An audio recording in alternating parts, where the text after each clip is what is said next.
Nós vamos para o estudo diário do Tânia, para a data de 15 de Nissan, primeiro dia de Pesach. Estamos no meio do capítulo 40, quando o Alter Rebbe prossegue com sua análise profunda, seu estudo a respeito do impacto, do efeito da Kavaná, da intenção, devoção, dos sentimentos que acompanham o estudo da Torá, o que devem acompanhar o estudo da Torá, as nossas orações, a realização das mitzvot, dos preceitos. E nós estávamos medindo e comparando em termos espirituais o que ocorre quando falta essa intenção ideal, quando as coisas são feitas, por assim dizer, em ponto neutro, simplesmente por serem feitas, ou quando elas são feitas até com uma intenção negativa, com uma intenção possessiva, individualista. Então, conforme ele nos explicou até agora, as diferenças que isso causa no plano espiritual, ou no efeito espiritual desencadeado por cada uma dessas atitudes, e nós estamos vendo aqui que a Kavaná faz uma diferença. Qual o tipo de Kavaná? Se essa Kavaná, se essa intenção, devoção é derivada do intelecto da pessoa, ou se é apenas estimulada pelas emoções naturais que ele possui dentro de si, apenas que precisa despertá-las e ativá-las, ou quando é feito sem uma intenção espiritual específica, apenas com... Tecnicamente a pessoa está envolvida nisso, mas sem grande envolvimento emocional, etc.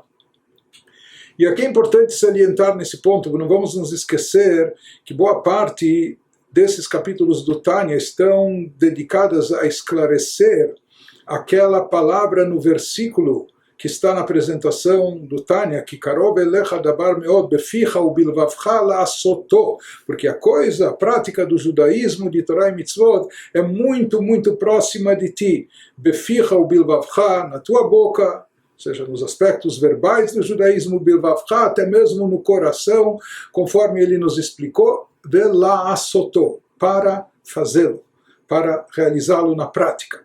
Ou seja, aqui há uma ênfase muito grande à feitura, à realização prática das coisas. Inclusive, aqui o Alter Rebbe está nos explicando as características do Beinoni, e nós vimos que, diferente do Tzadik, o Tzadik ele consegue trabalhar sobre si, ele consegue elevar, purificar e santificar os seus pensamentos, os seus sentimentos, a sua mentalidade, o seu intelecto, bem como suas emoções. Já o Beinoni não vai conseguir isso, conforme a gente já explicou longamente no Tânia. Mas mesmo assim, aquela motivação, aquele sentimento que leva à prática, e o principal, o essencial é a prática, nós vimos que isso está sob o controle do Beinoni. O Beinoni também pode atingir isso, se ele não conseguir atingir através de meditação na grandeza de Deus, criando sentimentos de amor e reverência, pelo menos que ele desperte aquele sentimento que ele já possui dentro de si, como todo Yehudi, aquele amor dormente, aquele amor latente que está presente na sua alma. Mas com toda essa ênfase que se deu à prática, como nós falamos no final, essa é a missão, nisso consiste a missão do Beinoni. O Beinoni nem deve ficar frustrado por não conseguir se tornar um tzadik, e mesmo que ele viva em conflito todos os dias da sua existência, mas quem sabe é para isso que sua alma desceu aqui, nisso consiste a sua missão, dobrar, subjugar a Sitra Achra, o lado oposto da Kedushá, da santidade, o lado do mal, até o mal que existe dentro de nós, mas tudo isso está baseado numa ênfase muito, muito forte a respeito da importância da prática, porque na prática o Beinoni é igual ao Tzadik. O que ele não consegue é aprimorar e aperfeiçoar o seu interior, seja o seu intelecto, sua mentalidade, ou seja, os seus sentimentos e emoções. Ele não consegue regê-los, governar sobre isso, ele não consegue banir o mal que existe nisso, não é? Mas nós falamos que isso não prejudica a sua espiritualidade num nível de um Benoni, porque na prática envolvendo as chamadas vestimentas da alma, pensamento, fala, ação, ele é impecável, ele está fazendo tudo direitinho. Então, em função de tudo isso, a gente poderia imaginar ou concluir, olha, o principal é a prática. Se a prática é o essencial, então qual diferença faz se há kavaná, se não há kavaná, se há menos kavaná, se há mais kavaná, se há intenção, se faltou devoção, se essa intenção foi despertada pela pessoa, foi criada pela meditação, veio em decorrência da contemplação da pessoa, do conhecimento, da captação intelectual sobre a grandeza de Deus, ou não, se a pessoa apenas conseguiu despertar, estimular o amor intrínseco que havia. Então, a gente poderia pensar qual a diferença que faz. Então, nesses últimos capítulos, nós estamos vendo que isso faz uma diferença. De fato, por mais que aqui talvez não se sinta e não se perceba, mas em termos de efeito espiritual, em termos de resultado espiritual das nossas ações sagradas, seja do estudo da Torá, seja da nossa oração, seja do cumprimento das mitzvot, é bem diferente o impacto produzido se há kavaná, se não há kavaná, e qual tipo de kavaná que existe, não é? Então isso que prossegue agora o Alter Rebbe nos dizendo, no meio do capítulo 40, Aval bitfilah bekavaná betorá bekavaná lishma, הרי הכוונה מתלבשת באותיות הדיבור, הואיל והיא מקור ושורש להן, שמחמתה ובסיבתה ומדבר אותיות אלו. Nos fala, diferente de quando não existe a concentração, a devoção, a intenção, quando sim ela está presente, mas quando a reza é feita com concentração, ou a Torá estudada com intenção autêntica, seja com a consciência de que aqui se trata da sabedoria divina e que através desse estudo nós estamos nos unificando com a própria divindade. Então, nesse caso, então, a Kavaná se enreda nas letras faladas. A Kavaná, ela se envolve, se enreda, fica enredada nessas letras faladas, na oração ou no estudo da Torá.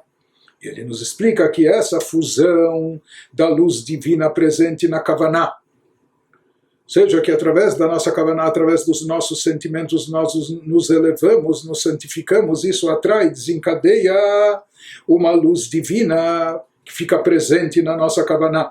Então essa fusão da luz divina presente na Kavaná com o ato físico, quando estamos falando isso é um ato físico, o ato físico de pronunciar as palavras da Torá ou da oração. Então aqui está acontecendo um fenômeno.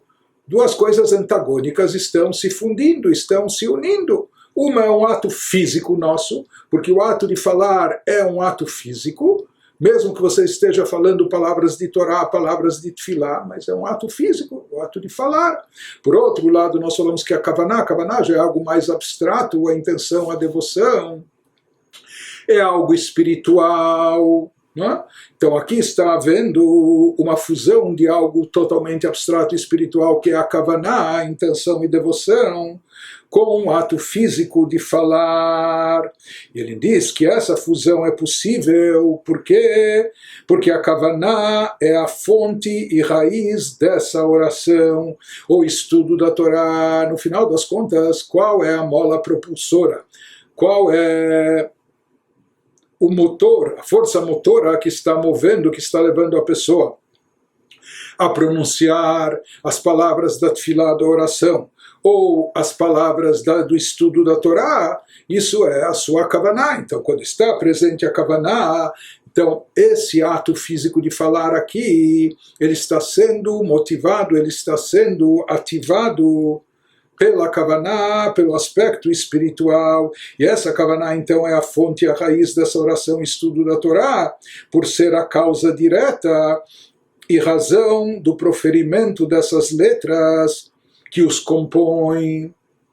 Portanto, ele nos diz, nesse momento se produz essa fusão, essas palavras não serão mais meramente palavras físicas, que as palavras físicas, como todos os atos físicos, são decorrentes da força da alma energizante, que é a alma animal de Klipat Noga, mas agora essas palavras não serão meramente palavras físicas ligadas com Klipat Noga, mas, ou mesmo quando elas estão revestidas na Torá, elas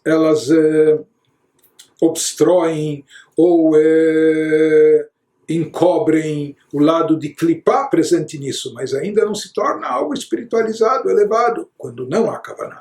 Mas no momento que essas letras e palavras não são apenas letras e palavras, mas elas estão enredadas na Kavaná, elas vêm acompanhadas e foram motivadas, despertadas pelo sentimento de emoção, de devoção, pela intenção da pessoa. Nesse caso, essas palavras se tornam já algo espiritual que pode ser elevado e de fato é elevado até alturas superiores. Isso que nos diz o Alter Rebbe, Lachen humale otan, himala otan, ad mekomá. Consequentemente, agora as palavras não são apenas palavras ocas em termos espirituais, porque por mais que a pessoa esteja se concentrando no sentido das palavras na reza, ou por mais que ele esteja se concentrando nas palavras do seu estudo para entender a lógica daquele assunto talmúdico, por exemplo, etc., mas quando a pessoa ainda está desprovida do sentimento, da conscientização, da motivação espiritual, então, de certa forma, aqui está envolvido o seu intelecto, a sua concentração intelectual, mas em termos de espiritualidade ainda são palavras ocas de espiritualidade.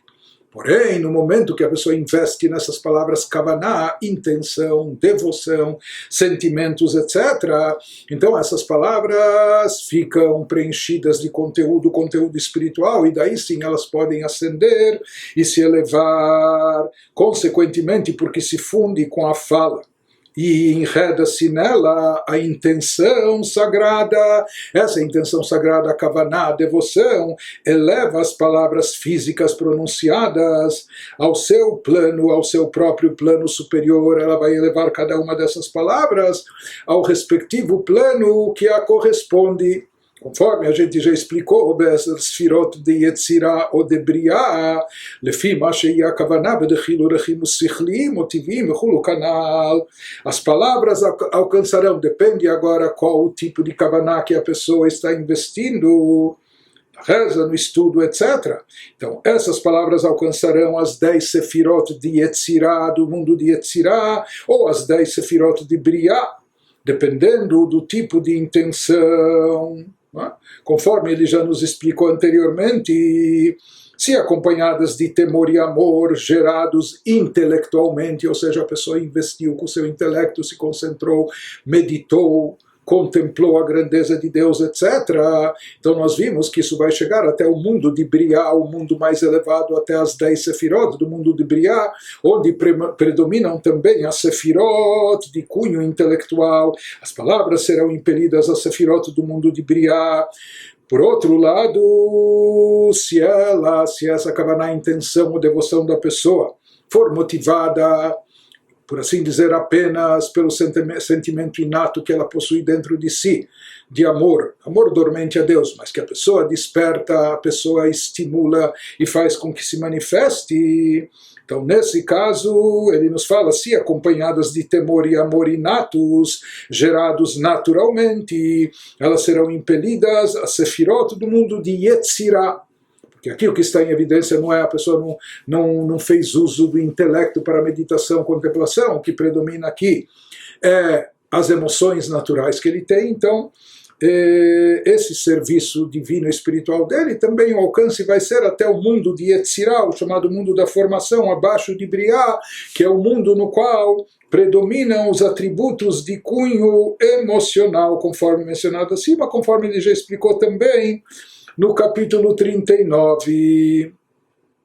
Portanto, o Alter Rebbe aqui ele nos frisa, ele salienta que quando a pessoa se dedica a essas atividades espirituais, lishma, imbuída de uma conscientização de uma intenção, etc., por mais que ele está falando palavras, ou seja, ele está praticando aqui o ato físico de falar, mas o que ele nos diz e esclarece é que a Kavaná acaba se envolvendo nessas palavras físicas, então essas palavras não vão ser palavras ocas, espiritualmente falando, pelo contrário, essa Kavaná da pessoa injeta espiritualidade, santidade nas letras e palavras que estão sendo pronunciadas na oração, estudadas na Torá, etc. E por isso, por mais que o ato de falar é um ato físico, mas no final das contas as palavras pronunciadas, elas também se tornam algo espiritual. O que espiritualiza? O que torna elas espirituais? A Kavaná, a intenção e devoção. E é isso que vai possibilitar a ascensão e elevação dessas palavras para os planos espirituais divinos. Dependendo de qual nível da Kavaná, conforme a gente explicou, isso vai chegar ou até o mundo de Yetzirah, ou mais ainda até o mundo de Briá. E apenas esclarecendo isso um pouco mais, esse conceito que nós falamos, que a Kavaná, a intenção, a devoção, ela eleva as próprias palavras, santificando-as, elevando-as, possibilitando elas se erguerem, etc. Isso a gente pode também constatar na prática. Termos simples. Quando uma pessoa fala algo, quando a pessoa diz alguma coisa, mas fala aquilo que ele está dizendo imbuído de um sentimento, ou com forte conteúdo emocional também.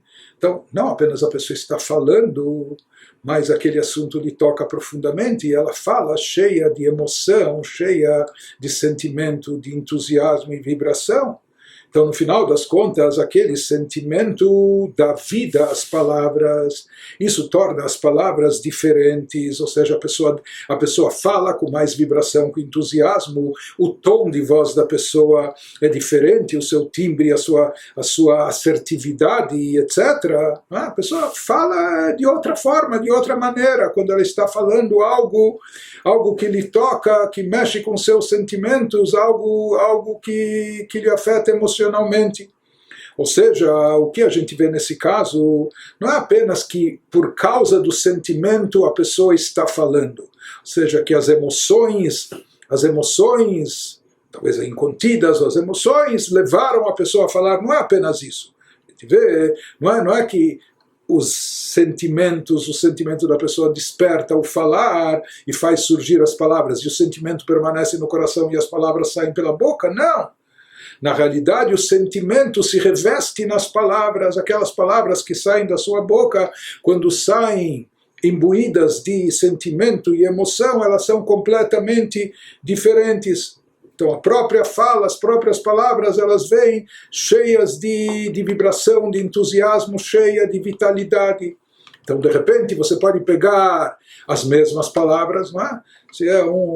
E lê-las. Não é? Então, essas mesmas palavras, se elas são ditas por alguém que está lendo e não tem um envolvimento emocional, elas vão ser lidas e ditas de uma certa forma. E talvez são palavras profundas, palavras emocionantes, vão criar um certo impacto, um certo efeito.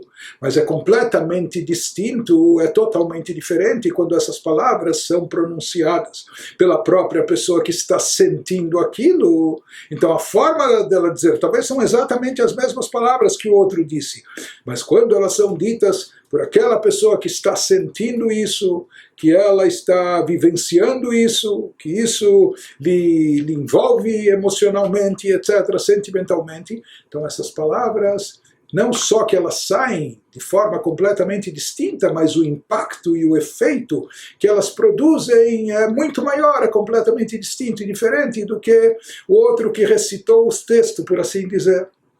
Isso é só para dar um exemplo, a mesma coisa em termos espirituais. São as mesmas palavras da tefilá, da oração, as mesmas palavras do estudo da Torá. Mas quando elas são ditas com kavaná, isso que nós falamos, a kavaná se enreda nas palavras e as torna espirituais, espiritualizadas, possibilitando que elas se elevem para um plano mais alto, produzindo um efeito, ou se unificando com a própria divindade, com as 10 sefirot, que são os atributos divinos, seja do mundo de Yetzirah ou do mundo de Briá.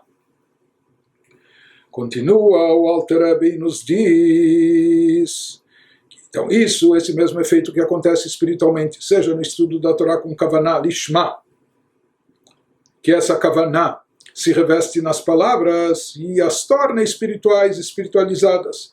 Sham meir umitgale or ein sof baruch hu sheu ratzon ha'elyon baruch hu amelubash beotiot haTorah shelomed ubekavanatam. Ele nos diz, quando essas letras e palavras ascendem até alturas espirituais mais elevadas, então lá se manifesta o efeito, um efeito que às vezes, e ele vai nos explicar aqui por que isso ocorre, esse efeito que aqui não é perceptível por nós, mas lá ele é produzido e lá ele causa impacto e se faz sentir abençoada a luz infinita e a vontade divina que se expressa nas letras da Torá estudada com a devida intenção, ou da oração feita com concentração, bem como na mitzvah executada com intenção sagrada, são absolutamente uma coisa só, ou seja, em todos os aspectos da espiritualidade judaica, em todas as atividades de cunho espiritual, seja estudo da Torá, seja prática da mitzvah, seja oração, quando isso é feito com kavaná, a kavaná fica unificada com o ato da mitzvah, com as palavras da oração, com o tema da Torá que está sendo estudado, e isso causa um efeito. Então ele nos diz, Vesham meiru mitgale or ein sof baruch hu בהערה גדולה לאין קץ, מה שלא יכול להעיר ולהתגלות כלל, בעוד האותיות והמצווה בעולם הזה הגשמי, לא מינה ולא מקצתה, עד את קץ הימין שיתעלה העולם מגשמיותו, ונגלה כבוד השם וגומר כנ"ל באריכות. Então, como nós falamos, isso produz uma ascensão, elevação, seja no ato da mitzvah, nas palavras da oração, nas palavras do estudo da Torá. Isso se eleva até o campo de Yetzirah, ou mais ainda até Briá, e no ambiente divino da Sefirot. Em Briá e Yetzirah, lá, já que é um ambiente divino, diferente do nosso mundo físico, corpóreo, materialista, lá a vontade divina consegue brilhar com intensidade infinitamente maior do que quando o ato de cumprimento da mitzvah ou as letras faladas da Torá ou da oração ficam presos neste mundo físico. Então, essa aqui ele nos diz, há uma diferença essencial. Se nós estamos fazendo as coisas, porém sem kavaná, então, o fazer coisas boas, não há dúvida que isso tem um valor, e um grande valor, e é essencial, mas ainda falta alguma coisa, como nós já vimos, porque enquanto estamos fazendo as coisas, de fato estamos fazendo, mas falta kavaná, em outras palavras, falta espiritualidade nelas, no estudo da Torá, no cumprimento das mitzvot, na oração, na tefilá. Então o que nós vimos? Nós estamos com as mitzvot fazendo coisas físicas, o tefilim de couro físico, etc., o que for, não é? Acendendo as velas, atos físicos. Ou nós estamos falando e pronunciando palavras da oração ou da Torá, mas o gesto, o ato de falar também é um ato físico.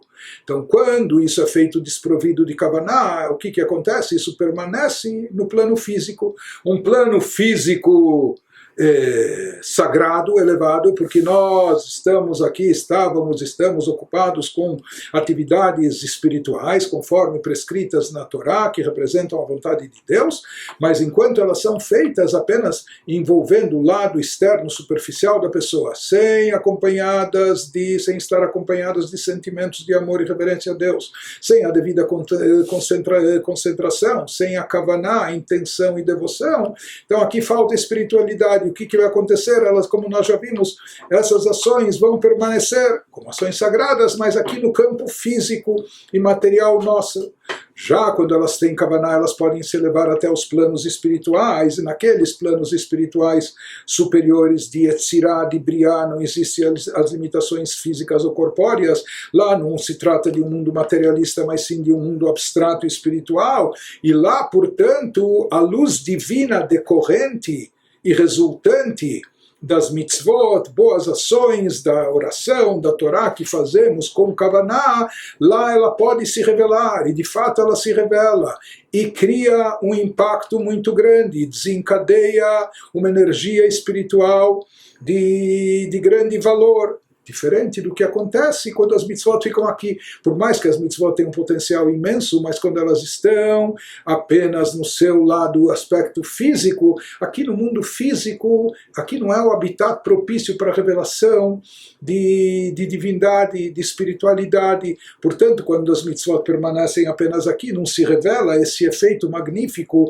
que elas têm o potencial de realizar. Então, isso que ele nos diz, quando o ato do cumprimento da mitzvah, ou as letras faladas da Torá ou da oração, ficam presos neste mundo físico, devido à falta de intenção apropriada, devido à ausência de kavaná, pois o mundo físico sofre de um tzimtzum imenso, como nós já vimos. Esse nosso mundo foi criado por Deus de forma tal, ou seja, que foi criado a partir depois de vários tzimtzumim, de condensações, encobrimentos da luz divina, limitações da luz divina, e esse nosso mundo inferior particularmente foi criado depois de um tzimtzum imenso. Então, esse não é um habitat propício para a revelação divina, né? Que não permite, portanto, o nosso mundo, pelas suas características naturais, conforme criado por Deus depois do Tzimtzum, ele não permite que a luz brilhe ou seja revelada de modo algum, nem parte nem fração dela. Essa é a característica do nosso mundo. E na realidade assim será até o final dos tempos. O mundo físico continuará a obscurecer a luz de Deus até a época do fim dos dias. Nas palavras do profeta Daniel, aqui não é Apocalipse fim do mundo, mas é o fim da era atual e convencional, até o início, antes do início da era messiânica da chegada de Mashiach, quando o mundo vai se transformar, quando então o mundo será elevado de suas limitações materiais. Então mesmo o nosso mundo físico e terrestre ele vai conseguir superar as limitações materiais, e a glória de Deus será revelada. Então o esplendor divino vai se fazer presente de forma revelada e evidente, conforme diz o versículo em Isaías: toda a carne junta verá que Deus está falando, conforme mencionado acima extensamente, conforme ele já explicou nos capítulos 36, 37, etc. Mas enquanto isso não acontece, enquanto estamos ainda antes da chegada de Mashiach, então, de fato, espiritualidade não se revela nesse mundo nosso físico. Por isso o efeito das mitzvot não se faz sentir e perceber aqui. E se as mitzvot, o estudo da Torá ou oração, ficarem apenas no plano físico sem elevação, aqui nada vai se perceber. Porém, se houver a kavaná, elas vão poder se elevar, mesmo aqui agora.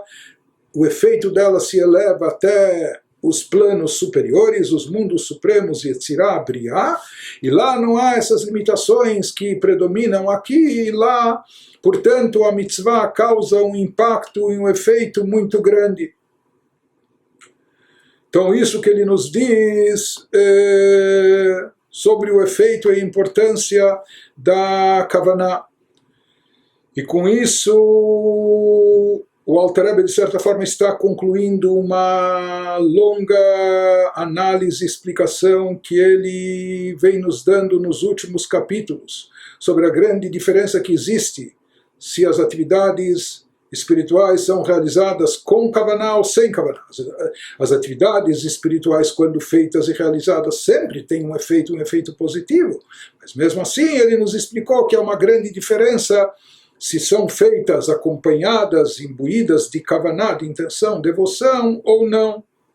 Então, nós vimos que por mais que, mesmo sem a intenção, devoção, nesses atos espirituais está revestida a vontade divina, eles por si só já são algo muito elevado, mas quando feitos sem Kavaná, nós vimos que a fala que a pessoa pronuncia, os atos que ela faz, a fala é algo físico, os atos são atos físicos, materiais, e eles não têm a força, o poder, o alcance de fazer com que brilhe sobre eles, se revele sobre eles a luz infinita de Deus. Enquanto que através da Kavaná, essas palavras, as mesmas palavras do ato físico de falar, ou as ações relacionadas com a prática das mitzvot, elas conseguem alçar voo, por assim dizer, conseguem se elevar e fazer com que a luz divina infinita se manifeste e se revele, pelo menos por enquanto, nos planos superiores.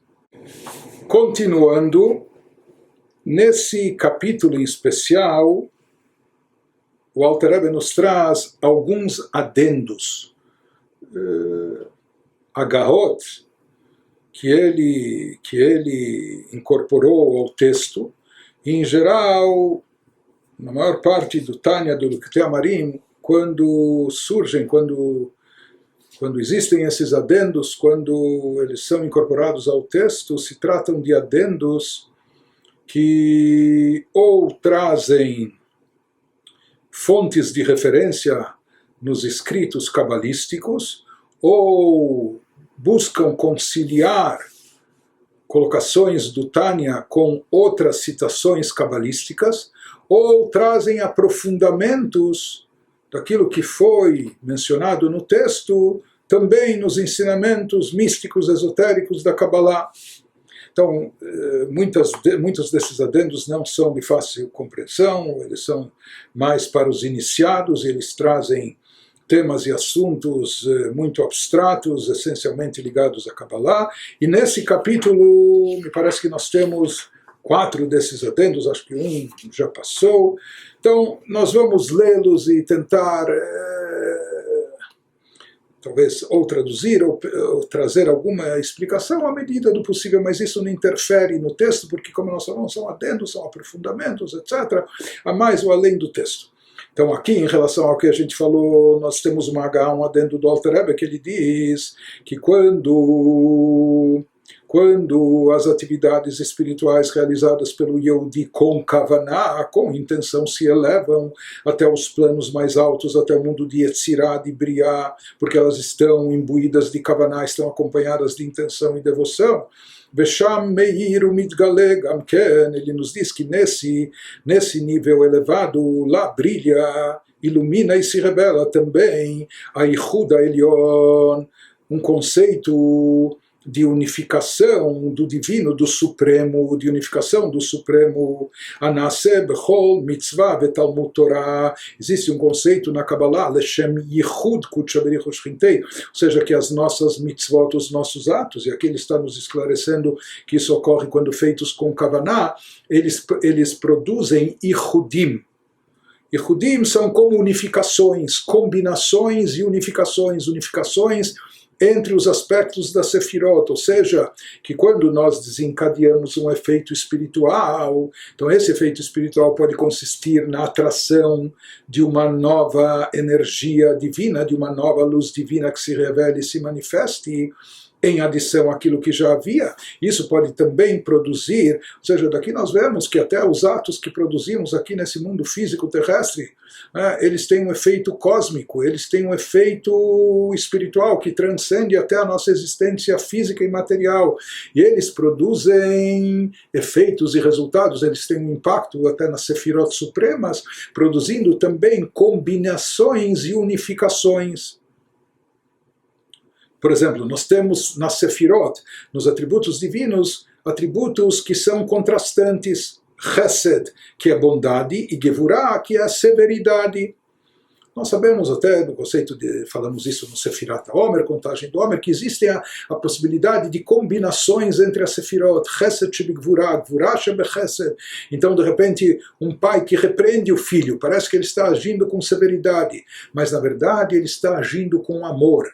Ele quer endireitar o filho, ele ama tanto o filho que ele quer que ele siga no caminho certo, por isso ele está agindo de forma enérgica. Então o ato parece um ato de severidade, mas na verdade o objetivo dele é amor. Então isso é como a Gvurá está presente no Chesed. Existe o vice-versa também, mas sem entrar agora em todos os detalhes. O que ele nos fala aqui, que através das nossas ações positivas aqui acompanhadas de Kavaná, a gente produz efeitos espirituais transcendentais, provocando também, atraindo não só um desencadeamento de luz, de revelação da energia divina, mas também desses ihudim, dessas combinações e unificações entre as distintas sefirot. Isso ele nos fala Besham Meir. Então esse efeito que é produzido nos mundos superiores, Besham Meir Umidgale Gam Ken Haichud Elyon Hanase Bechol Mitzvah Betalmud Torah, lá se revela também essas combinações e unificações supremas que ocorrem através de cada mitzvah, estudo da Torá que realizamos, Sheu Yichud Midotav Itbarach, que isso se constitui na combinação e unificação dos atributos divinos, Shenichlалот Zu Bezu, que eles se envolvem, se combinam entre si, e essas combinações causam e trazem novos resultados, por assim dizer, novos efeitos benéficos. E daí se fala, existe aquele conceito que as próprias Gevurot, as severidades, elas são adoçadas, elas são neutralizadas dentro dos Hassadim, dentro das bondades, ou seja, mesmo que haja o atributo de severidade, que isso é fonte de juízo, de rigor, de severidade, etc., mas quando mesclados, quando combinados e unificados com bondades, então as bondades neutralizam e até adoçam, por assim dizer, essas severidades, esses rigores. E quando isso ocorre, Alidei et Ratzon Elyon em Sof Baruch Hu, ou seja, que às vezes pode ser que o mundo aqui não esteja merecedor, Deus nos livre de bondades, talvez pelo contrário, pelas nossas ações, atos, talvez a promotoria esteja mais forte, por assim dizer, talvez tenha que estar mais em evidência o atributo de severidade, impondo rigores, não é?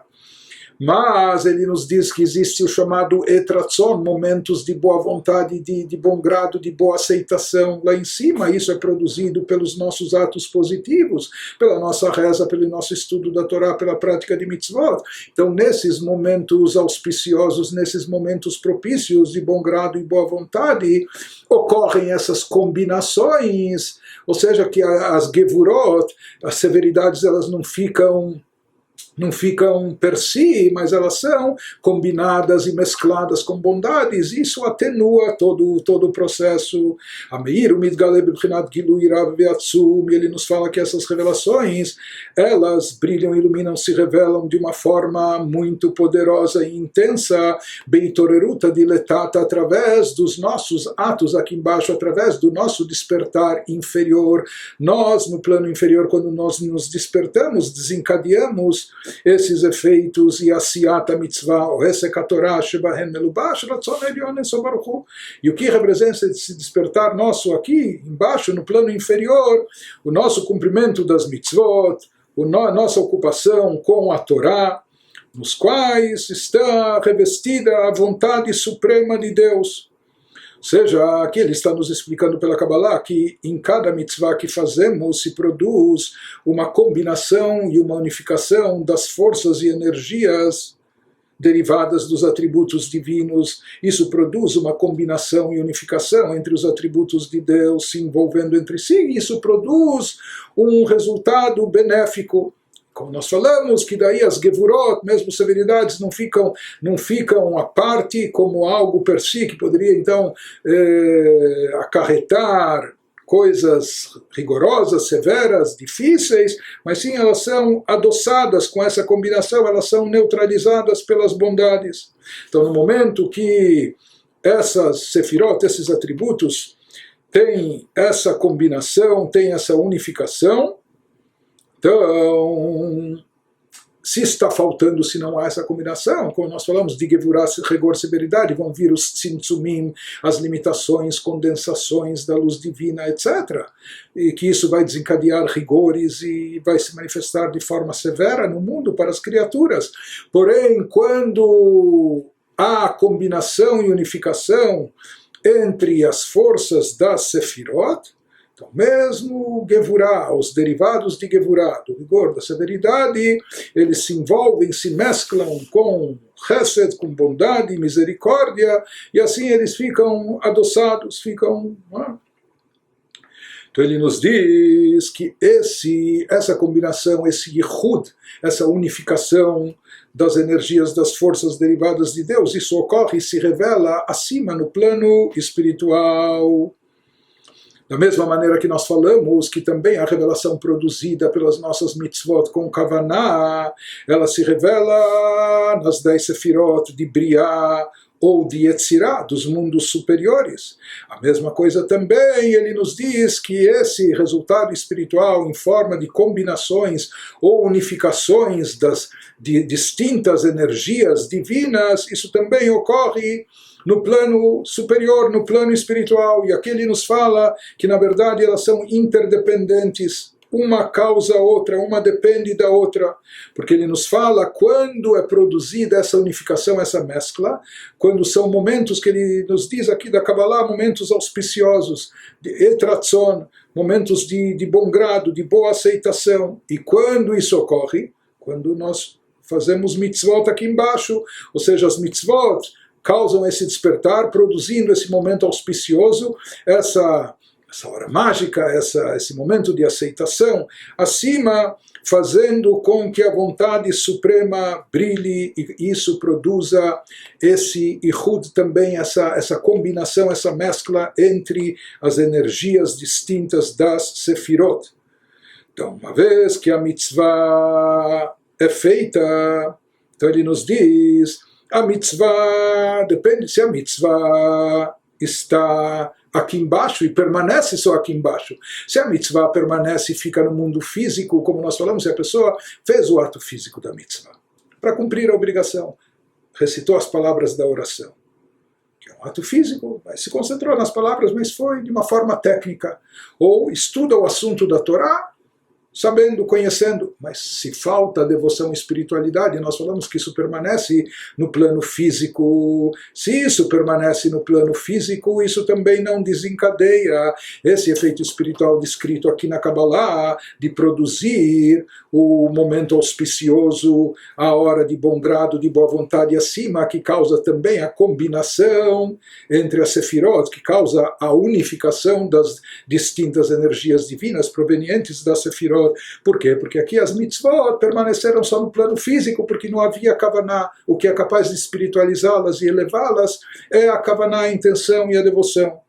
Enquanto que, se essas mitzvot têm kavaná, elas ascendem até um plano superior, Yetzirah, Briá, etc., nessas 10 sefirot, e lá sim elas têm o poder de revelar essa vontade divina, estimulando-a e fazendo com que se produza essas combinações e unificações entre as distintas energias ligadas ou derivadas das sefirot.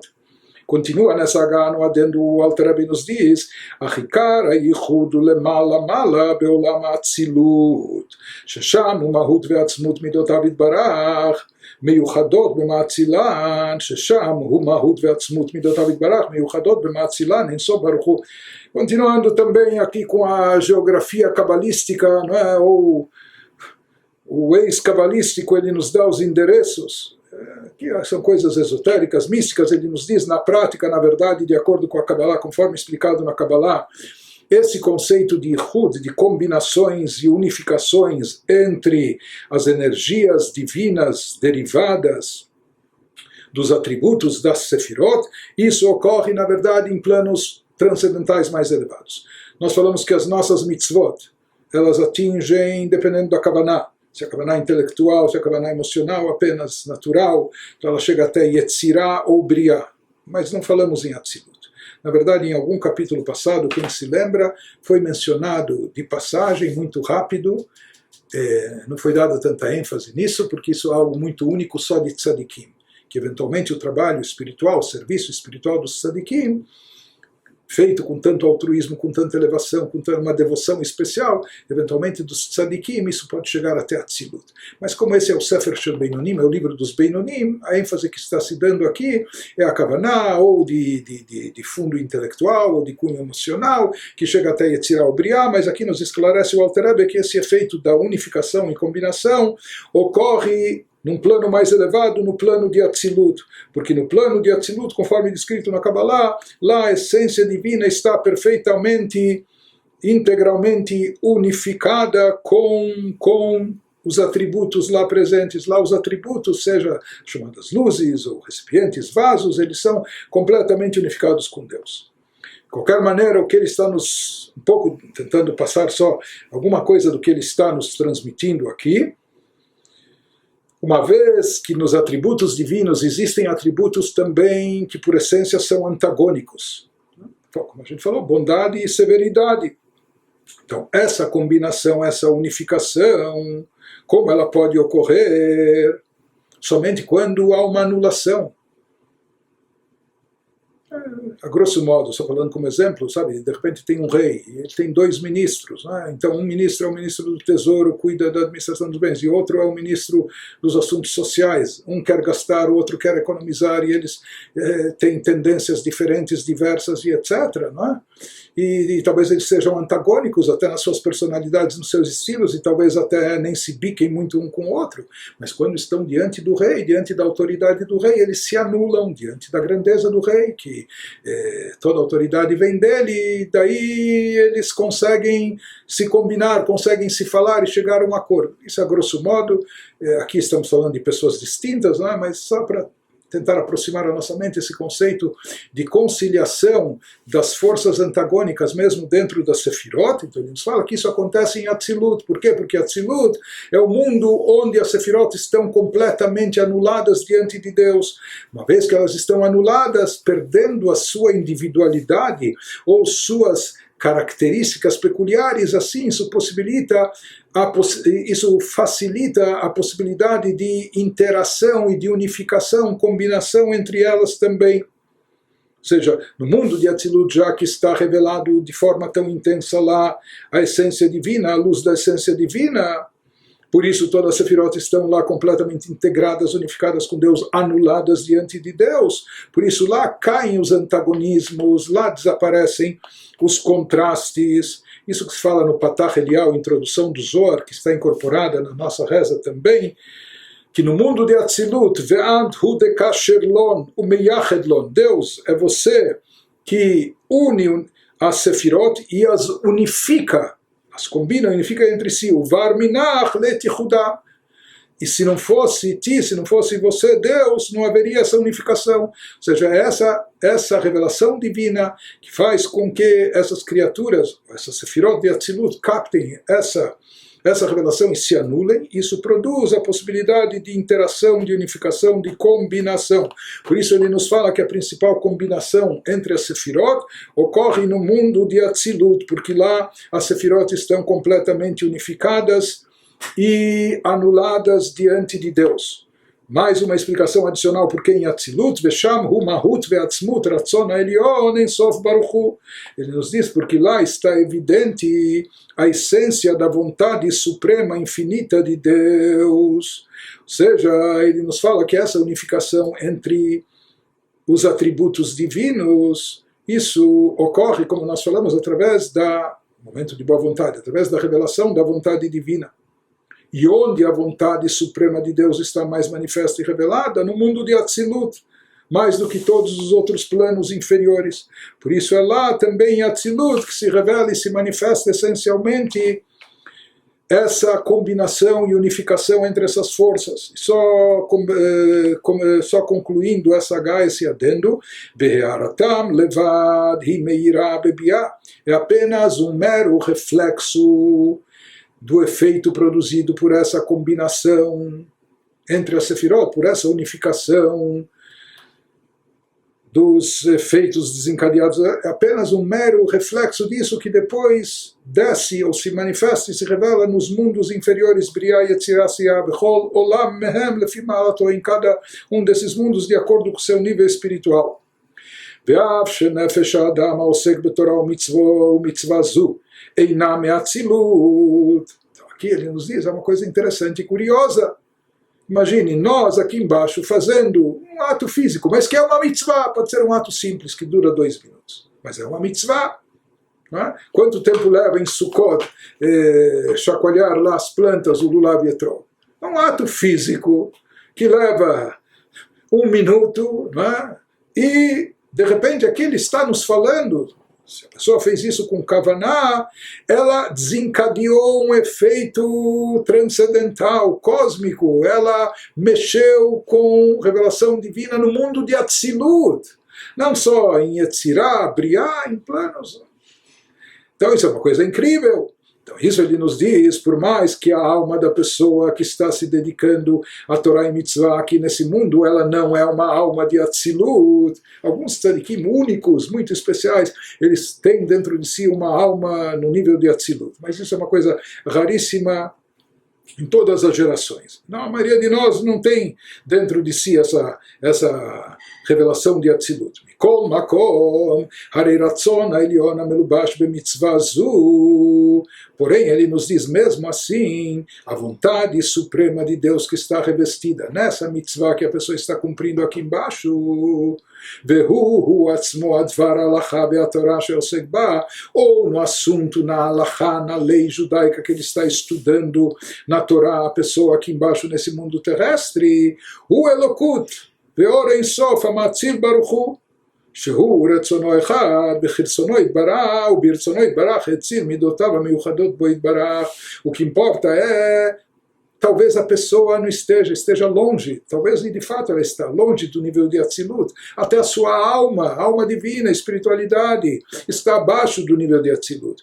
Mas ele nos diz, o que importa aqui é que a divindade, a luz infinita de Deus, contida na sua vontade, ou seja, aquilo que Deus, a energia divina que Deus extraiu dos seus atributos, etc., isso está presente onde? Isso está presente na mitzvah. A mitzvah é uma expressão da vontade de Deus. A Torá que ele está estudando, aquela alahá, por mais que ele, em termos espirituais, é mais baixo, mas aquela alahá da Torá, ela contém a sabedoria divina no seu nível mais elevado de Atzilut. Portanto, ele nos diz, ele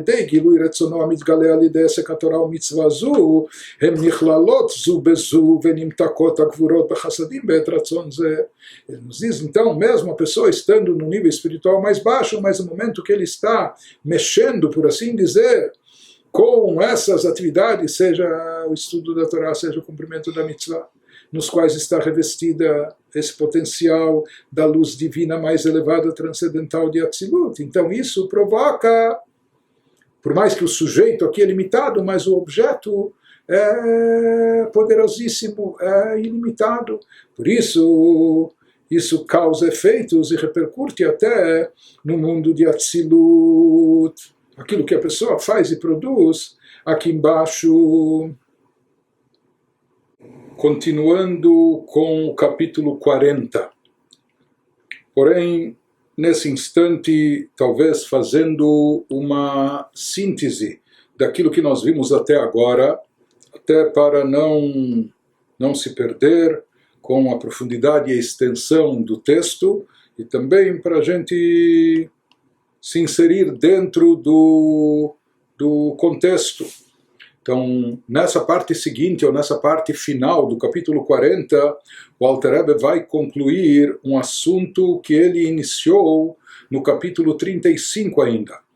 Nesses capítulos, nesses últimos 5, 6 capítulos, foi falado e foi explicado o poder e alcance espiritual dos atos, das mitzvot, e, por outro lado, o poder e alcance espiritual da kavaná, da intenção e devoção presente ou acompanhando as mitzvot. Ou seja, nós estamos analisando em termos espirituais e místicos e comparando e confrontando o efeito dos atos das mitzvot, o ato prático da mitzvah e em contraste ou comparando com a intenção e o sentimento que acompanha a mitzvah. Então, por um lado, nós vimos, nos foi explicado que o principal e o essencial é o ato da mitzvah em si.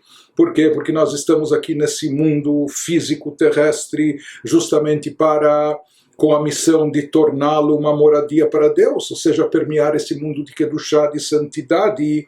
Isso nós conseguimos ao lidar com os aspectos físicos da nossa existência, com as coisas materiais que nos cercam, etc., fazendo disso Kedushá, santidade, e tornando isso uma moradia para Deus. E nós vimos que esse é o objetivo da descida da nossa alma, da grande descida, que a alma sofre chegando até se incorporando no corpo físico, chegando até esse mundo terrestre e material. Que o objetivo, nós falamos, não é pela alma em si, porque a alma já vem de uma fonte elevada e sagrada, mas o objetivo é que a alma ela eleve e refine também o corpo físico, e a alma energizante, a chamada alma animal, que dá vida, vitalidade para o corpo físico.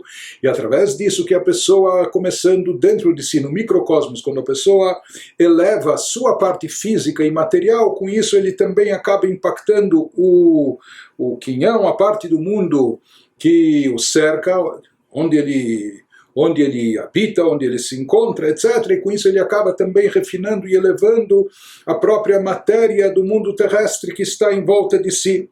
Isso nós falamos se obtém especificamente através do cumprimento prático das mitzvot, através da feitura do ato da mitzvah.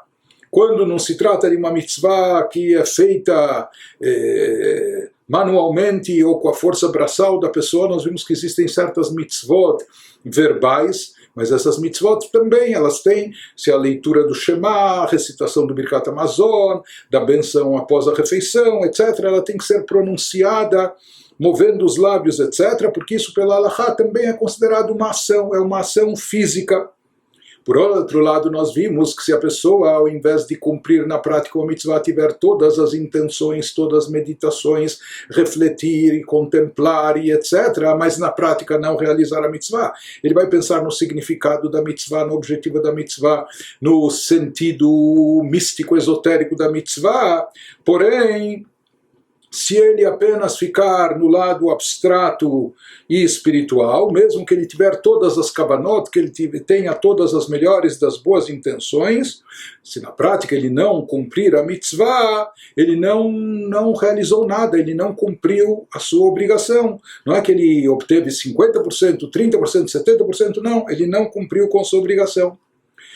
Então, por um lado, aqui nós vimos, e ele nos explicou o porquê disso no sentido místico e espiritual, a importância e o quanto prevalece e predomina o aspecto prático da mitzvah, a necessidade do ato da mitzvah em si. Por outro lado, nós vimos, e é o que nós estamos vendo nos últimos capítulos, que se a pessoa cumpriu a mitzvah, porém, sem a devida kavaná, sem a devida intenção, tecnicamente ele cumpriu com a obrigação, ele realizou a mitzvah, né? Então isso nós já vimos, mas nós vimos também que falta alguma coisa, falta no conteúdo da mitzvah e principalmente falta no poder de alcance espiritual do efeito da mitzvah. Isso que nós vimos, por um outro lado, que é necessário também, ou seja, não é que nós podemos prescindir da kavaná, já que o principal, o essencial é o ato, então pode-se dispensar a kavaná, a intenção, a devoção? Não, de forma alguma. Pode-se dispensar o sentimento presente na execução da mitzvah, que ela seja feita com amor, com temor, reverência a Deus? Não. Nós vimos que uma mitzvah sem kavaná, uma mitzvah sem intenção, sem devoção, é como um corpo sem alma. E o que isso significa? Na verdade, falando em termos do ser humano, o corpo e a alma têm duas fontes distintas, e são duas entidades distintas, apenas que isso, na maravilhosa atuação de Deus, Deus acaba unindo o espiritual, a alma espiritual, com o corpo físico, não é? E unificando ambos. Mas na realidade o corpo físico ele tem a sua vitalidade per si, ele tem a sua fonte de existência. A existência vital derivada da divindade para o corpo é uma, enquanto que para a alma é outra.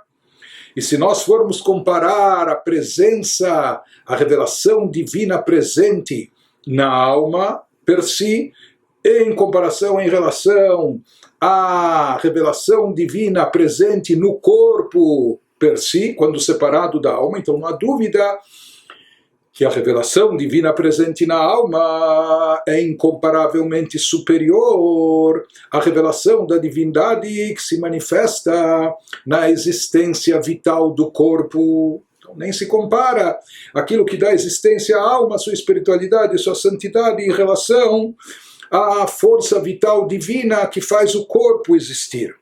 Da mesma maneira ele nos diz, trazendo dos escritos cabalísticos do Arizal, que uma mitzvah sem kavaná é como um corpo sem alma. O corpo ele tem uma força vital divina que lhe dá existência, mas isso é incomparável à revelação divina presente na alma. Assim também ocorre quando uma mitzvah é feita sem kavaná, sem intenção e sem devoção. Está certo que foi praticado, foi cumprido aqui a vontade divina. Efetivamente, a vontade divina foi feita, foi realizada. Porém, a revelação dessa santidade, dessa luz divina presente por trás, dentro dessa mitzvah, ela não se propaga, não se revela quando a mitzvah não se estende, não se expande, quando a mitzvah é feita sem kavaná. Sem estar acompanhada da devida intenção ou dos sentimentos correspondentes. Por outro lado, quando existe a kavaná, nós vimos que o alcance dela é muito mais elevado, muito mais, se expande muito mais. E ele nos explicou também que quando nós falamos em intenção e devoção no cumprimento das mitzvot, isso significa que elas estejam acompanhadas de um sentimento nosso, ou seja, que nós estejamos envolvidos no cumprimento da mitzvah com envolvimento emocional, com sentimentos nossos presentes, sentimentos de amor a Deus, de temor reverencial a Deus, e faltando esses sentimentos, então o que vai restar é apenas a parte técnica, prática da mitzvah, que isso é como, o que nós falamos, é como um corpo, porém sem alma, ou seja, é um corpo, a mitzvah está aqui, ela está efetivamente, mas está um pouco oca, né? E por isso ela não tem o poder de alçar voo, por assim dizer, ela não tem o poder de se elevar nem para os mundos espirituais superiores, e não tem o poder de se unificar com as 10 sefirot, com os atributos divinos, nesses mundos elevados, produzindo um efeito cósmico, um efeito transcendental. Ela permanece, essa mitzvah que foi realizada, sem sentimento, sem intenção, ela permanece apenas aqui no plano terrestre. Por mais que, na verdade, por trás dessa mitzvah, ou seja, sempre está presente a vontade divina. Porque cumprir uma mitzvah significa executar a vontade de Deus. Porém, essa vontade não está revelada no couro do tefilin, ou na mezuzá, no pergaminho de couro da mezuzá que foi afixada. Então, existe uma kedushá, uma santidade intrínseca, até nesses objetos sagrados. Se tornaram objetos sagrados porque eles são os meios pelos quais nós cumprimos a vontade de Deus. Mas essa divindade não está presente de forma revelada, evidente nesses objetos. Então, quando falta a kavaná, falta a mola que alavanque, que faça subir, não é, esse ato, tornando-o também um ato espiritual. Então, por isso ele nos diz, a mitzvah sempre representa, sempre é a vontade de Deus. Porém, para ela poder ascender, para o efeito dessa mitzvah poder se elevar, é necessário essa mitzvah estar imbuída de espiritualidade. Espiritualidade significa kavaná, intenção, devoção, concentração por parte da pessoa, acompanhado de sentimento de amor, de reverência a Deus, etc. Ou seja, é isso, a pessoa, em outras palavras, quando existe até uma expressão, ele tem que botar a alma dentro disso, não é? Botar a sua neshome dentro disso. Ou seja, é muito importante fazer a mitzvah, mas se a gente for analisar, será que isso é bastante, é suficiente? Nos diz para que a mitzvah seja potencializada, seja otimizada, seja todo o seu potencial seja aproveitado, esgotado. Então é necessário botar vida e alma nessa execução da mitzvah, isso através da kavanah, da intenção e dos sentimentos. Daí sim, apenas então ela pode se elevar para os planos espirituais, porque senão a mitzvah vai permanecer no campo físico. A pessoa fez o ato físico, colocou o tefilim fisicamente, tem marcas no seu braço, não é? Ou afixou a mezuzá na porta e está lá. Não é? Então, em termos físicos, materiais, ocorreu alguma coisa, sem dúvida. Na verdade, em termos espirituais também, mas essa espiritualidade, ela fica oculta, fica encoberta. Para poder se elevar, não basta, para que a mitzvah possa se elevar até um campo mais elevado, não basta apenas a sua execução prática no campo físico, o que vai possibilitar ela galgar a alturas espirituais é a espiritualidade da pessoa presente e investida no ato de fazer e cumprir a mitzvah. Pois nós explicamos que existem, quando se fala em kavanah, nós falamos que na realidade nós estávamos falando de 3 níveis. Um primeiro nível é quando a pessoa cumpre a mitzvah com kavanah, com intenção, devoção, acompanhado de sentimento, que isso é ideal. Nisso também se subdivide se esses sentimentos presentes da pessoa foram gerados pelo seu próprio intelecto, através do seu esforço intelectual, meditando na grandeza de Deus, ou se ele apenas trouxe à tona, estimulou a revelação do sentimento inato que ele já possuía dentro de si, só que estava dormente, estava encoberto. Isso vai determinar se as mitzvot, se o efeito espiritual delas vai chegar até o mundo de Yetzirah, as 10 sefirot de Yetzirah ou de Briah. Pois nós falamos que existe uma outra situação quando a pessoa cumpre a mitzvah no ponto neutro, por assim dizer.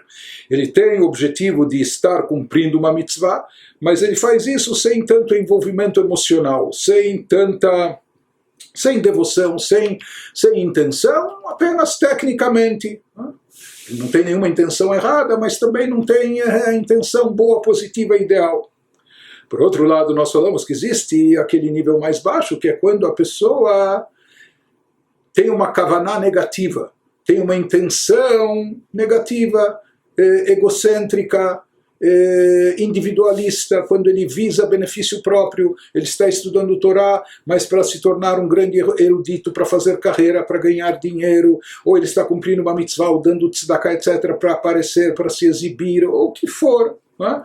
Então aqui nesse caso nós falamos que essas mitzvot, ou essa Torá estudada dessa forma, com essa kavanah negativa, elas permanecem ligadas ainda ao campo de klipat noga.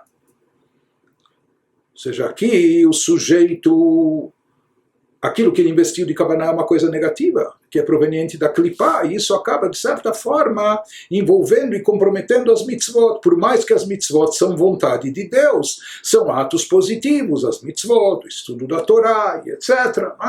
Mas aqui o problema é a intenção da pessoa, que foi negativa, que foi egocêntrica, então isso acaba prendendo essas mitzvot aqui no plano inferior. Mas nós falamos uma vez que na prática efetivamente se trata de vontade divina ou sabedoria divina, se trata de Torá que ele estudou, se trata de mitzvot que ele cumpriu. Então nós falamos que quando a pessoa fizer tchuvá, uma vez que o objeto em si aqui é um objeto sagrado, o objetivo era nobre e digno, o problema é que o sujeito, com as suas intenções pessoais, ele comprometeu o ato, mas o ato em si era um ato bom. Então quando a pessoa fizer tchuvá, se arrepender, voltar a Deus, retornar ao Criador, com isso ele vai conseguir resgatar essa Torá que estava presa ao campo de klipot, ao campo negativo, essas mitzvot que ele fez, que também estavam sob o domínio das klipot, ele vai conseguir resgatar isso daquele domínio, elevando para Kedushá. Então, a partir disso nós vemos a importância da kavanah na feitura das mitzvot, na realização dos preceitos. Isso que prossegue o Alter Rebbe nos dizendo agora, quando ele nos fala o basei yuvan heitev haded chilurechimu nikraim gadfin derech mashal kedichtiv ubishtayim yofef וכמו שכתב הרב חיים ויטל ז"ל בשער הייחודים פרק י"א שהכנפיים בעוף הם זרועות האדם וכולי. Diz ele, o Alter Rebbe, que com base em toda essa discussão a respeito da importância do ato do cumprimento de uma mitzvah. Quando nós enfatizamos a importância do ato, isso está explicado nos capítulos 35, 36, 37.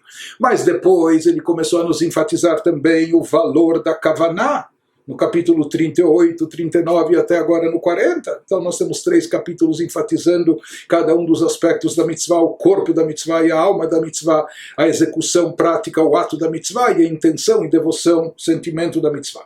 Baseado nessa explicação, podemos explicar bem a descrição metafórica do temor e do amor, como são descritos nos escritos cabalísticos o temor e amor a Deus. Eles são chamados metaforicamente como asas de um pássaro. Asas.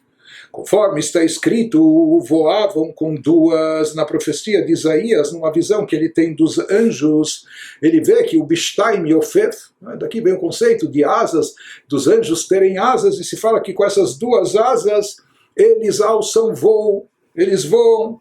Então, o que significa isso? Voar e para onde, o quê? O que representa? Isso tudo é uma linguagem metafórica. Então ele nos diz, a explicação dessa metáfora é a seguinte, isto é, assim como o pássaro precisa de 2 asas para voar, inclusive não vai bastar, não vai ser suficiente ele ter apenas uma asa. Para o pássaro conseguir, ou seja, o pássaro ele tem, diferente de um quadrúpede, de um animal, etc., de um réptil, o pássaro tem o potencial, tem a capacidade e habilidade de voar, mas desde que ele possua, que ele tenha as 2 asas. Somente tendo as 2 asas é que ele vai poder aproveitar essa habilidade, ele vai poder alçar voo, vai poder se elevar, vai poder voar. Então, da mesma maneira ele nos diz, mesmo ocorre a mitzvah. A mitzvah, para poder se elevar, necessita de amor e temor para ser impelida ao céu, como veremos abaixo mais claramente. Ou seja, de acordo com o Tikunei Zohar, ele diz que cada mitzvah seria como esse pássaro. Então, o pássaro ele pode até viver e sobreviver sem asas, e pode caminhar, e etc. Mas ele não vai poder voar, se ele estiver desprovido das asas, não é? Da mesma maneira, ocorre com as mitzvot. A pessoa fez uma mitzvah, tecnicamente cumpriu, executou, etc., fez muito bem. A mitzvah está viva, por assim dizer, mas para ela poder se elevar, se erguer até alturas espirituais celestiais mais altas, é imprescindível, é indispensável as asas. O que são as asas? As 2 asas, inclusive, não basta apenas uma, o amor e temor a Deus. Como Rab Chaim Vital, o discípulo do Arizal, de abençoada memória, escreveu em Shara Yehudim, capítulo 11, as asas do pássaro equivalem aos braços do homem. Assim como os braços do homem são essenciais para fazer, para realizar, para executar os trabalhos braçais, etc. Da mesma maneira ele nos diz que as asas do pássaro são equivalentes aos braços, sendo o braço direito correspondente ao amor e o esquerdo ao temor, como está escrito no Tikunei Zohar, Chesed droa yemina, gvura droa smala, que o atributo de Chesed, bondade, que bondade é a fonte de amor, está associado com o braço direito, enquanto que Gevurah, severidade, que é a fonte do temor, está representada no braço esquerdo. Portanto, de acordo com Rab Chaim Vital, as 2 asas correspondem aos dois membros superiores aos 2 braços, direito e esquerdo, ou seja, representam amor e temor a Deus aqui no caso. Então, isso é o que a gente encontra, nos explica o Alter Rebbe, isso que a gente encontra em diversas citações que nos falam que amor e temor a Deus são equiparados, são comparados às asas. Isso também é o que se refere em relação aos anjos, quando se fala que os anjos têm asas e com as asas eles voam para onde eles precisam voar. Significa que os anjos eles têm uma elevação espiritual, cultivando o amor e temor a Deus que eles possuem, que eles cultivam, que eles desenvolvem. Ou seja, as 2 asas, entre aspas, são metáforas para indicar os 2 sentimentos de amor e de temor reverencial a Deus. E ele nos traz, elabora mais esse assunto, trazendo mais provas, evidências que temor e amor a Deus são equiparados às asas. Ele nos traz mais referências disso. O Betikunim Pirshu, Sheoskim Batorah Mitzvot Bedechilu Rechimu, Nikraim Banim. ואם לאו נקראים אפרוחים דלא יכלין לפורחה. Ele nos fala que o Tikkunei Zohar comenta, adendos do Zohar, ele nos traz também um comentário para nos dizer que existe essa diferença entre ter, possuir, dispor das asas e não dispor delas. Ele observa que quando os preceitos são cumpridos com temor e amor, quando as mitzvot são cumpridas acompanhadas desses sentimentos, então aqueles que cumprem são chamados filhos maduros, são chamados como as aves, já aves crescidas como filhos maduros, mas se não, são chamados passarinhos que não conseguem voar. Se não, metaforicamente no Tikkunei Zohar, ele chama-os como de efrochim, como os pintinhos, que eles também são aves, mas eles ainda não são maduros, eles ainda não têm a força, não têm a habilidade de voar. Assim também, ou seja, baseado nessa exposição, ou se utilizando da mesma metáfora, ele nos diz, existe essa diferença de quando as mitzvot são cumpridas acompanhadas de amor e temor. Então, se fala que então eles são como filhos, filhotes, aves já maduras, caso contrário, são como pintinhos, são pequenos pássaros que não conseguem voar, não conseguem, eles fazem o ato espiritual, mas desprovido de espiritualidade, por isso não tem uma ascensão, uma elevação até esferas mais elevadas como poderia e deveria ter. E aqui nós temos mais uma vez uma Hagá, mais um adendo cabalístico que o Alter Rebbe traz se aprofundando mais nesse tema. Então, apenas lendo rapidamente, Hagá, o Betikun Memhei de Ofa Umetat. Ele traz lá do Tikkunei Zohar que ave aqui simboliza um anjo, Metat, Tatron, enfim, Reisha de Lei Yud, Vegufa Vav, o Tren Gatfin, Hei, Hei, ele diz como a sua cabeça está simbolizada na letra Yud, o seu corpo na letra Vav, e as duas asas são as duas letras Hei, compondo assim as 4 letras do tetragrama. E ele associa isso na linguagem esotérica, mística, que esse anjo estaria nesse plano no mundo chamado Yetzirah, o Bohen Gufei Alachot Bamishnah. E esse mundo, dentro dos níveis de estudo da Torá, é aquele onde se encontra o estudo, onde se manifesta de forma mais evidente o estudo da Mishnah. Bereisha dilehen mochin bechinat Chabad, shehen primiut alachot, vesodan vetamehen. E ele nos diz no próprio corpo da estrutura da Torá, o que representa, não é, a cabeça seria o tema em si, não é, ou seja, o motivo, o significado das alachot que constam na Mishnah, os segredos, mistérios por trás disso, o Tren Gatfin, as duas asas de Hilu Rechimus, isso equivaleria ao amor e temor que devem acompanhar a execução dessas alachot que constam na Mishnah. De qualquer maneira, ele nos explica, e quando ele falou que as duas letras do tetragrama são equivalentes às duas asas, para quem quer se aprofundar depois cabalisticamente, então ele nos diz, Trein Gadfin de Hilu Rechim, as duas asas equivalem a temor e amor. Hei La'a Sheirechimu, a primeira letra Rei do tetragrama está associada com amor a Deus, Vehei Tata e Iratata, enquanto que a letra Rei final está relacionada com temor reverencial a Deus, mas num nível inferior. Ol Malchut Shamayim, que seria ainda aquele temor de subordinação a Deus, o Pachad Hashem, que Pachad Hamelach Derech Mashal, temor e reverência como aquela que um servo tem diante de um rei, que é um temor, mas ainda a nível externo, não é aquele temor reverencial de admiração e etc., que isso é algo mais elevado. Mas existe um nível mais elevado de temor chamado temor a nível superior, que é que a pessoa se sente até envergonhada e constrangida diante de uma pessoa tão elevada. Ele tem tamanha admiração por ela, e isso lhe causa também um temor de constrangimento, por assim dizer. E vem esse sentimento já está num nível bem mais elevado, que isso está associado a Yud Shel Shem Havaya Baruch Hu, a letra Yud inicial do tetragrama. Enfim, esse é um trecho que ele nos traz mais aprofundamentos nos assuntos cabalísticos, para a gente não complicar mais. Então vamos tentar pelo menos entender o texto básico antes dos adendos, né? Ou antes de chegar aos adendos, ou independente dos adendos, que são um aprofundamento adicional. De qualquer maneira, o que a gente vê de tudo isso, que o amor e temor são considerados as asas, ou seja, para alçar voo, para dar asas não à imaginação, mas os atos das mitzvot, é necessário que elas sejam acompanhadas de sentimentos de amor e de temor a Deus. Não basta apenas cumpri-las mecanicamente, não basta apenas desincumbí-las tecnicamente, fisicamente. Não? Então, nós falamos que a própria Torá e mitzvot se constituem como no corpo e na cabeça.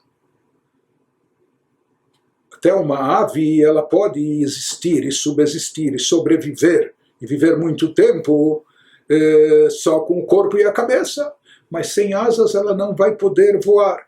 Então aqui nessa metáfora significa que a Torá e mitzvot, Torá seria equivalente à cabeça, as mitzvot ao corpo, elas representam por si só o corpo e cabeça. Então isso é essencial, né?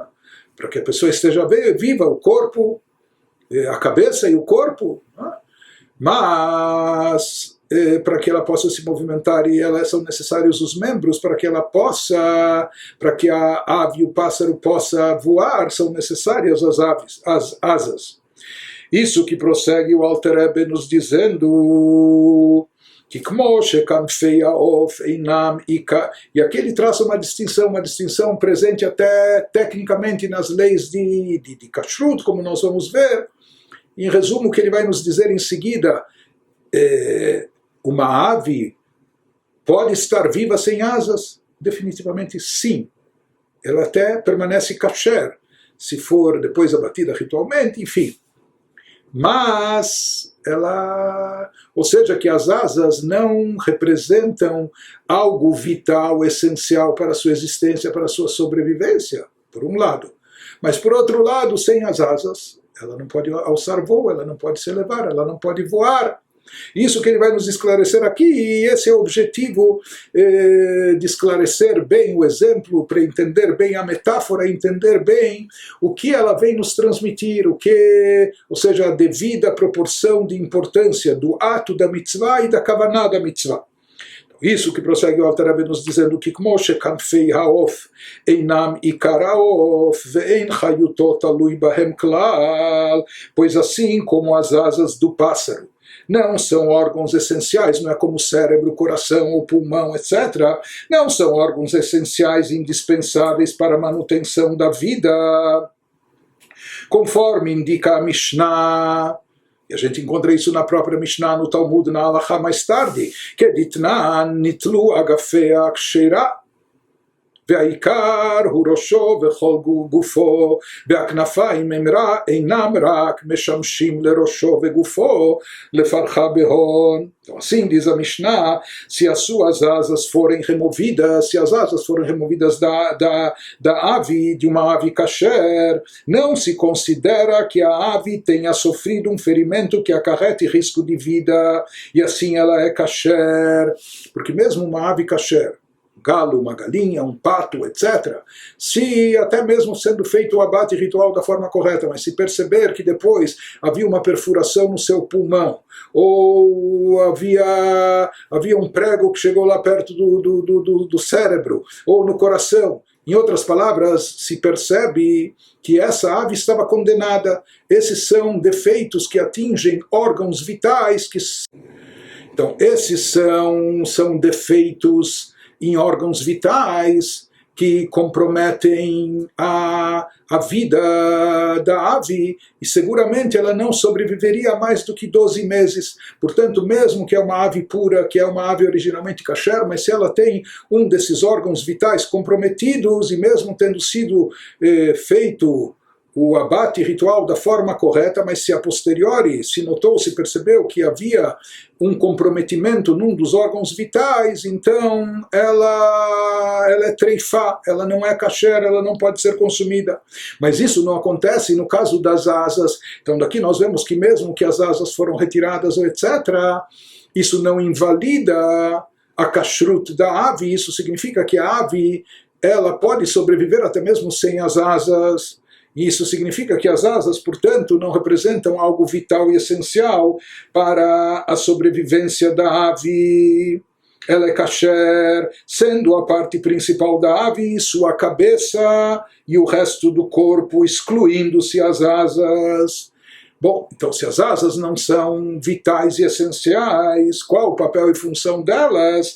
E as asas meramente servem à cabeça e ao corpo. Na verdade, elas estão lá para servir a cabeça e o corpo, permitindo-lhes voar.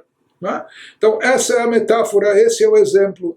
Agora, o que esse exemplo quer nos transmitir, o que essa metáfora quer nos ensinar, nos diz o Alter Rebbe, וכך דרך משל התורה ומצוות הן עיקר הייחוד העליון על ידי גילוי רצון העליון המתגלה על ידיהן והדחילו רחימו הם מעלים אותם למקום שהתגלה בו הרצון אור אינסוף ברוך הוא והוא הייחוד שהם יצירה ובריאה. Traduzindo, então o significado da metáfora seria o seguinte: ele nos diz que da mesma forma, da mesma maneira, observamos uma relação similar entre o ato de cumprimento de uma mitzvah, que isso seria o corpo da mitzvah, e a sua kavaná, que seriam as asas. Não? Seriam, por assim dizer, entre aspas, apenas as asas. De qualquer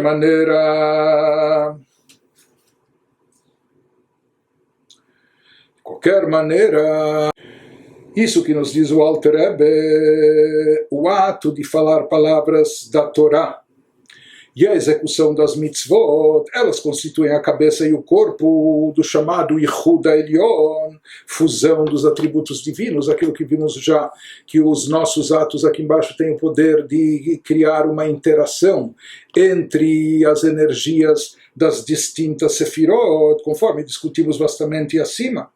Ademais, como também foi explicado, isso vem, esse Yichud Elyon, essa composição, essa combinação, essa unificação de energias divinas superiores, ela vem da vontade divina que é revelada por meio de tais atos, dos atos de estudo da Torá, de cumprimento das mitzvot, proferir palavras da Torá, executar mitzvot, isso até independentemente da kavaná.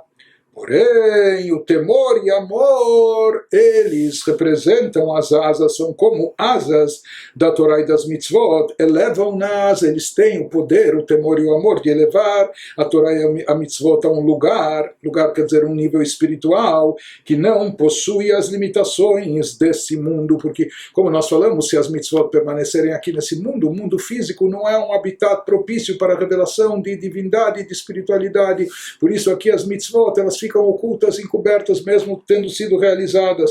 Porém, se elas têm um poder de elevação, se desprendem das limitações do plano físico e terrestre, e lá sim, no plano espiritual elevado, elas podem se manifestar, podem se expandir, podem desencadear maiores efeitos.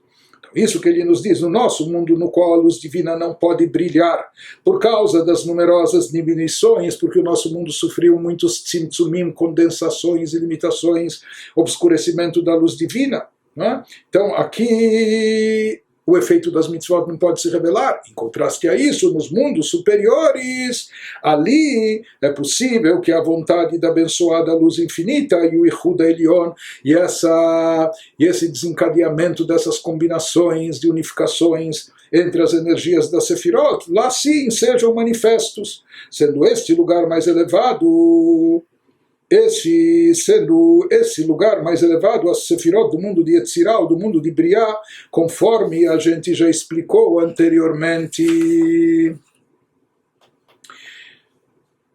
Aqui nós temos mais um adendo cabalístico do Alter Rebbe nesse capítulo. Vamos passar por isso, ler rapidamente. Ou afilo be'asiyah, que ele nos falou até agora que as mitzvot elas podem atingir, dependendo de qual foi a motivação, do tipo de sentimento, se é um sentimento apenas de cunho emocional, não gerado pelo intelecto, ou se é um sentimento que foi baseado na meditação intelectual. Nós vimos que eles podem chegar até Yetzirah ou Briá. Agora ele acrescenta o afilo be'asiyah, בעשר ספירות דקדושה, מקום מצוות מעשיות וכן מקרא. Ele nos diz que, eventualmente, pela Kabbalah se explica que pode haver também um certo efeito no mundo de Asiyah, nas 10 sefirot de Asiyah, além de Briá e Yetzirah, e que aqui também pode haver uma combinação e unificação entre a energia dos diferentes atributos. E para o mundo de Asiyah, 10 sefirot de Asiyah, lá se erguem, se elevam as mitzvot práticas, ou seja, aquilo que foi feito na prática, sem tanto, houve Asiyah, houve ação, não é?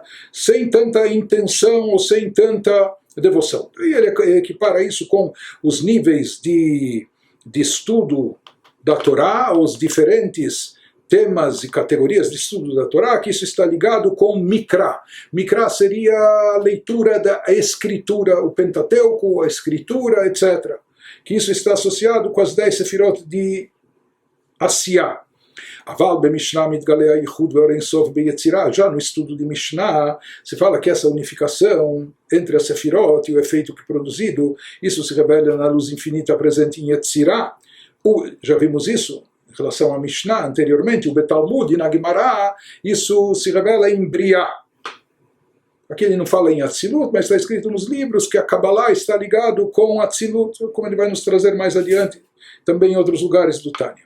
De qualquer maneira, ele nos explica, isso não significa, se uma pessoa interpretar ao pé da letra, ou superficialmente vai imaginar, bom, então, mais elevado Atzilut é a Kabbalah. Abaixo disso, no mundo de Briá, nós temos o Talmud, a Gemara. Abaixo disso, no mundo de Yetzirah, a Mishnah, e abaixo de tudo, no chamado Olam Asiyah, no mundo espiritual de Asiyah, está presente a Mikra, a escritura, Pentateuco.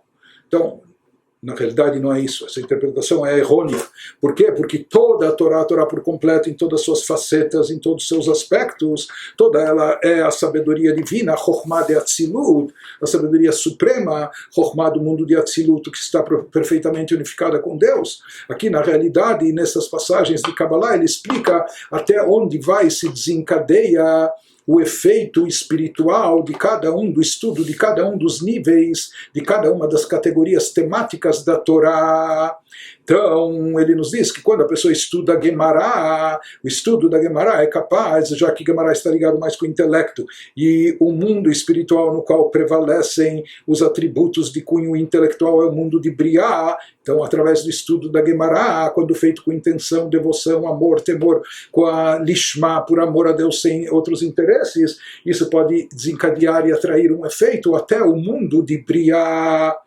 Através do estudo da Mishnah, que Mishnah é o que é kasher, o que não é kasher, o que pode, o que não pode, isso está ligado com o mundo mais, com o lado emocional, porque isso está ligado com Chesed e Gvurah, de Chesed, de bondade, deriva o que é permitido, de Gvurah, rigor, deriva o que é proibitivo, não é? Então isso está associado com o mundo de Yetzirah, que é o mundo onde prevalecem os atributos de cunho emocional. Então se diz que através do estudo da Mishnah, a pessoa consegue atrair e desencadear, na verdade, ele tem um efeito maior que o da Gemara, porque através da Gemara ele atrai e desencadeia uma energia espiritual que chega, apenas desce até o mundo de Briá. Através do estudo da Mishnah, isso inclui também estudo da Halachá, ele consegue atrair essa luz mais para baixo, ele consegue fazer um desencadeamento de forma tal que ela chegue mais baixo até o mundo de Yetzirah.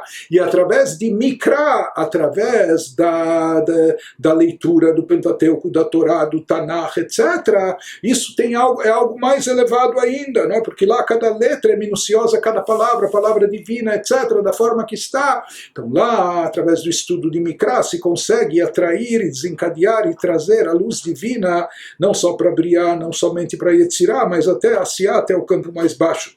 Aval Kabbalah eina mitpashetet klal me'atzilut lebiá, como כתוב בפרי עץ חיים. Já o estudo da Kabbalah é algo que não se atrai até o campo inferior, até o campo mais baixo, por ser um estudo esotérico, místico, um estudo desvinculado de qualquer aspecto material, etc. Por isso, a Kabbalah não se reveste nos aspectos nem intelectuais e nem emocionais, etc. Ou seja, aquilo que nós entendemos ou pensamos que entendemos, imaginamos que entendemos na Kabbalah é apenas o superficial, é apenas a parte básica externa. Isso é apenas tomar conhecimento, Yediat HaMetziut, mas não a Sagat HaMahut. Nós tomamos ciência, mas não captamos a essência. Já diferente disso, do assunto no estudo da Gemara, da Mishnah, da Halachá, de Mikra, aí nós captamos, entendemos, sentimos, vivenciamos, absorvemos. Já na Kabbalah, ela permanece em Atzilut, e por isso não tem, por enquanto, pelo menos, de como isso ser atraído e desencadeado para os planos inferiores.